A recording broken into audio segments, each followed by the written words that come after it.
بالکل اسی طرح جیسے ہوا اور اندیکھے لشکروں کا غزوہ احزاب میں آنا، اس بات کی ہمیں ترغیب دی گئی کہ اس نعمت کو ہم یاد کریں۔ یہ بات ذہن نشین رہے کہ ہم سے صرف یہ نہیں فرمایا گیا کہ تم اس نعمت کو اس طرح یاد کرو کہ ہوا اور لشکر کو یاد کرو، بلکہ فرمایا کہ یہ جو غزوہ احزاب کے موقع پر ہوا ہے، کیونکہ کسی موقع پر یہ ہوا ہوگا،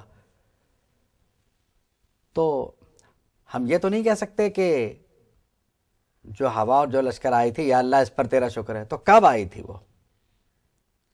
وہ اندیکھے لشکر کب اترے تھے؟ تو اس موقع کو بھی یاد کرنا ہے، یقیناً اس وقت کو بھی یاد کرنا ہے، اور اس تاریخ کو بھی یاد کرنا ہوگا، کیونکہ کچھ کو یہ نہیں پتا کہ غزوہ احزاب کب ہوا تھا، کچھ کو یہ نہیں پتا کہ غزوہ احزاب کیا چیز ہے، اور کچھ کو یہ نہیں پتا کہ غزوہ احزاب ہوا کب تھا۔ تو دونوں باتوں کا یاد کرنا ضروری ہے، اور اگر اس کو اسی موقع پہ یاد کر لیا جائے تو زیادہ بہتر ہے۔ یعنی اگر ہم جس دن غزوہ احزاب ہوا تھا اس دن اس ذکر کو کریں تو زیادہ بہتر طریقے سے یاد رہے گا، کیونکہ کوئی یہ کہے گا کہ میں اس محفل میں گیا تھا جہاں غزوہ احزاب کا ذکر ہوا تھا، کچھ کو وہ تاریخ اس لیے یاد رہے گی کہ اس تاریخ کو آپ کی محفل میں آیا ہوگا۔ تو وقت کا تعین، یہ جو اکثر کہا جاتا ہے کہ میلاد شریف کے لیے وقت کا تعین کیا ضروری ہے، کر تو آپ جب چاہیں کر لیں، غزوہ احزاب کا ذکر بھی آپ جب چاہیں کر لیں، لیکن اگر اسی موقع پر، یعنی جس تاریخ کو یہ واقعہ ہوا، اگر آپ اس واقعے کو اسی تاریخ کو دہرائیں تو ایک خاص قسم کا تاثر و تصور ابھرتا ہے۔ کرنے کو تو آپ جب چاہیں کر لیں، غزوہ احزاب جب چاہیں کوئی محفل منعقد کر لیں اور اس میں غزوہ احزاب کا ذکر کریں، لیکن اگر آپ خاص کر اسی تاریخ میں کرتے ہیں تو مقرر میں بھی ایک خاص قسم کا جوش ہوگا، سننے والوں میں بھی ایک خاص قسم کا ولولہ ہوگا۔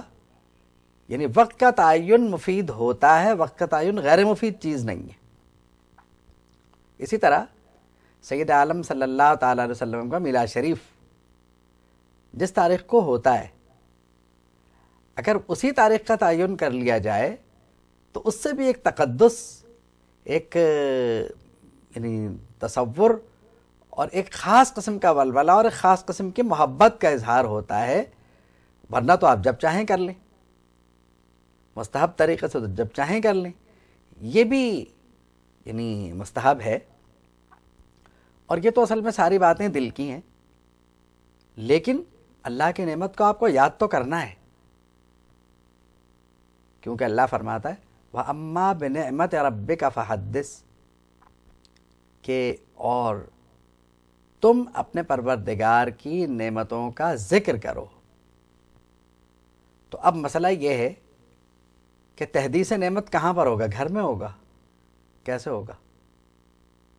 چرچا جو ہے کسی چیز کا چرچا، یعنی شہرہ، جس کے دوسرے معنی شہرہ کہیں کہ اس نعمت کو مشہور کرو، زیادہ سے زیادہ پھیلاؤ۔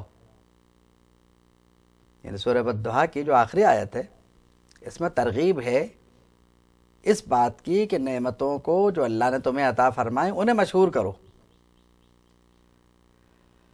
اب یہ شہرت جو ہے اس میں اللہ کی شکر گزاری بھی ہے کہ اس کا شکر ہے کہ اس نے ہمیں یہ نعمت عطا فرمائی۔ بات یہ ہے کہ یہ سب کچھ وراثتاً ہمیں ملا نا، نبی کریم صلی اللہ تعالیٰ علیہ وسلم کی محبت اور اسلام، قرآن، یہ ہمارے بزرگوں سے ہوتا چلا آیا تو ہمیں ملا ہے۔ تو اصل میں بات یہ ہے کہ بڑوں سے ایک چیز جو وراثت میں آئی ہے اس کی قدر کرنا بھی تو ضروری ہے۔ یہ بات کہ نعمت کا چرچا یا نعمت کی تشہیر یہ بہت ضروری ہے، اس میں گناہ نہیں ہے، یہ قرآن مجید کے عین موافق ہے بات۔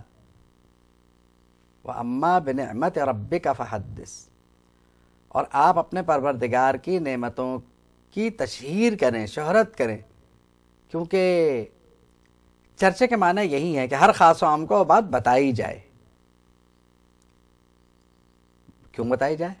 لوگوں کو معلوم نہیں ہے. نہیں، لوگوں کو معلوم تو ہے، لیکن خطرہ یہ ہے کہ اگر ذکر نہ کیا جائے تو آہستہ آہستہ اس بات کو لوگ بھولنا شروع ہو جائیں گے. اب آپ کو ایک بات اس موقع پر بتانا ضروری ہے کہ تاریخ کے تعین سے بھی یہ فائدہ ہوتا ہے کہ لوگوں کو وہ بات یاد رکھنے میں مدد ملتی ہے. ہو سکتا ہے کہ آپ عام حالات میں بلائیں کسی بات کے لیے تو 10 آدمی آئیں، لیکن اگر آپ خاص اسی موقع پہ بلائیں تو ہو سکتا ہے کہ وہ تعداد 20 ہو جائے. کیوں؟